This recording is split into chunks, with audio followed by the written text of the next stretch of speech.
Я хотел держать сейчас в руках физический носитель альбома Childish Gambino Because the Internet, но когда я пробил его название в Яндексе вместе со словами «Купить CD в Москве», то мне было выдано 0 ссылок, где я мог его приобрести, и примерно 1 триллион ссылок, где я мог скачать его бесплатно. Рунет как бы намекает мне: чувак, даже не пытайся стать потребителем легального контента в России.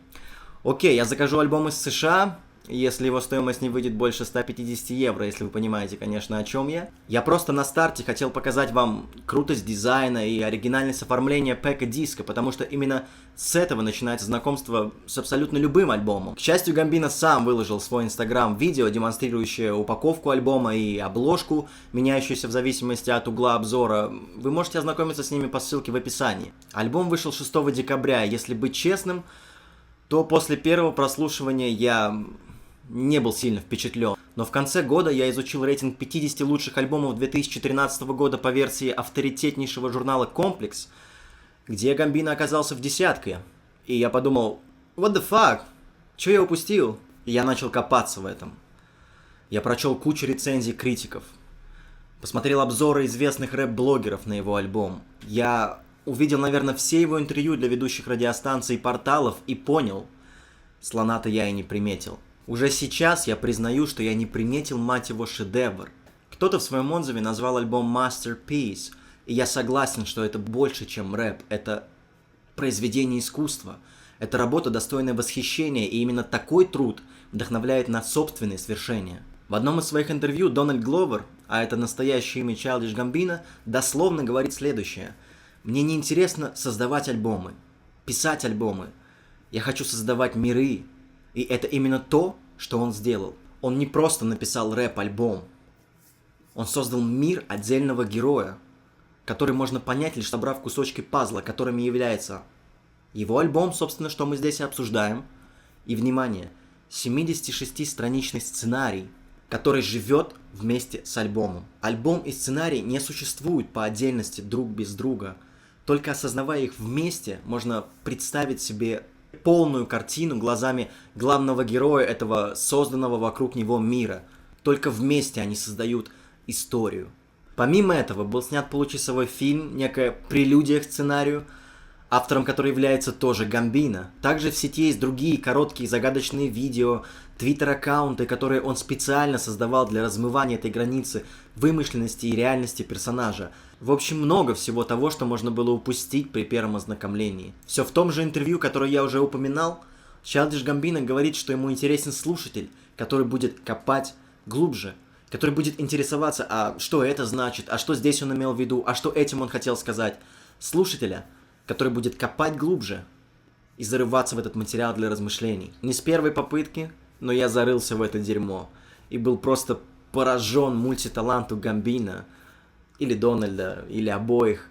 Этот человек расширяет границы возможного в определенном жанре, он поднимает планку вместе со своим мышлением, он мыслит вне коробки. И именно он, и такие как он, своими идеями развивают игру и индустрию. В общем, я повторяю, этот альбом – произведение искусства. И я постараюсь доказать вам это. Но в первую очередь, для чего я это делаю?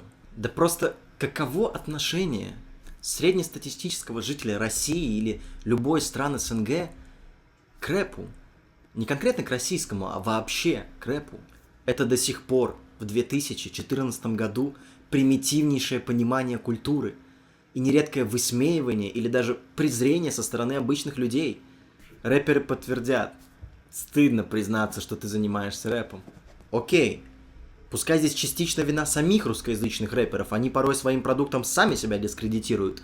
Но о зарубежном рэпе общество мнение не лучше. Мол, это рифмы про наркотики и проституцию, а сами рэперы это преступники и гангстеры, чему они научат наших детей. Бедные дети. Во всем, конечно, виноват рэп.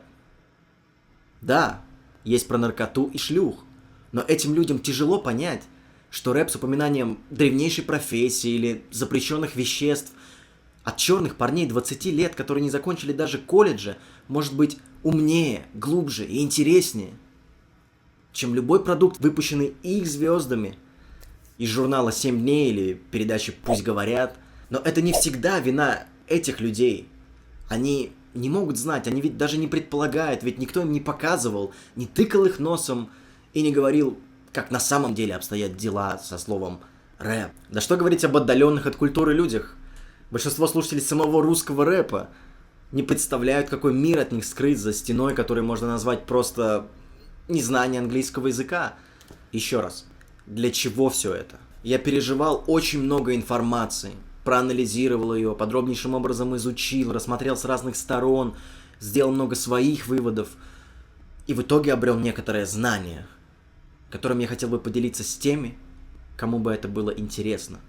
Я понимаю, что многие просто не слышали о Childish Gambino, что уж говорить о том, что они читали сценарии или зарывались в его тексты. Поэтому я хочу рассказать вам историю героя, которого создал Дональд Гловер, и которого он продолжает играть в реальной жизни. Это будет не просто пересказ, это было бы глупо. Это будет многосторонний анализ, погружение с первой ноты альбома и первой буквы сценария до самого финала. Это будет в нескольких выпусках, в нескольких главах, если это можно так назвать. И я обещаю, что это будет очень увлекательно. И главное, это не только ради Because the Internet, и не только для людей из хип-хоп культуры.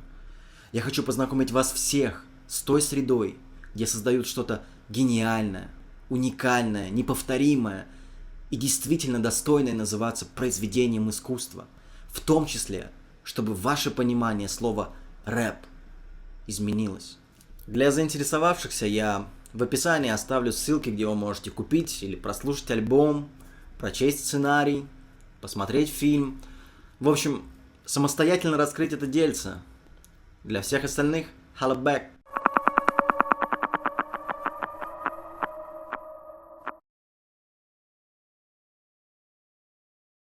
네.